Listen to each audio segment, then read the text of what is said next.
Hello, আসসালামু আলাইকুম। আমি আছি বাবু চৌধুরী আপনাদের সাথে।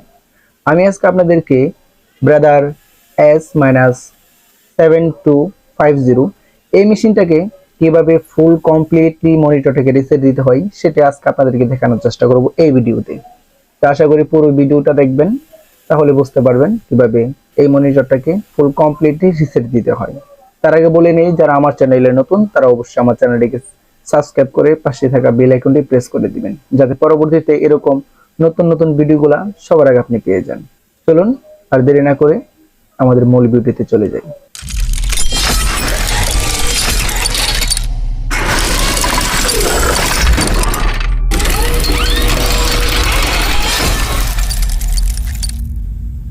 ওকে, এই মেশিনটাকে যদি আমরা ফুল কমপ্লিটলি রিসেট দিতে চাই তাহলে সর্বপ্রথম আমাদেরকে F2 অথবা আমরা যে স্লো স্টিচ দিয়ে মেশিনের শর্টকাট বাটন এটাকে চাপ দিয়ে ধরে নিতে হবে। ধরে তারপরে আমাদের মেশিনের পাওয়ারটিকে অন করে দিতে হবে।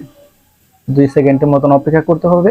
তারপর আপনারা মনিটরে এরকম একটা লেখা দেখতে পারবেন, C01, এবং পরের স্ক্রিনে লেখা আছে ALL অল। তো এখান থেকে যদি আপনারা ফুল কমপ্লিটলি রিসেট করতে চান তাহলে আপনারা পুরোপুরি মনিটরটাকে যদি একদম রিসেট করতে চান, যে কিছুই রাখবেন না, সব আগের মতন করে নেবেন, তাহলে আপনাদেরকে ওয়ানে রাখবেন। ওয়ানে রেখে অলে রেখে তারপর ইন্টার বাটনে চাপ দিয়ে ধরে রাখবেন ম্যাক্সিমাম 5 থেকে 6 সেকেন্ডের মতন। তারপর স্ক্রিনের মধ্যে এরকম এন্ড লেখা দেখতে পারবেন। দেখার পর পরে বুঝতে পারবেন যে আপনার স্ক্রিনটি পুরোপুরি কমপ্লিটলি রিসেট হয়ে গেছে। ঠিক আছে, সম্পূর্ণ আগের মতো হয়ে গেছে।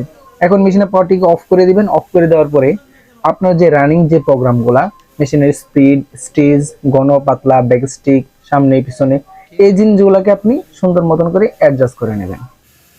ওকে, ভিডিওটি যদি ভালো লেগে থাকে তাহলে একটি লাইক করবেন এবং একটি কমেন্ট করে আপনার মতামত জানিয়ে দিবেন।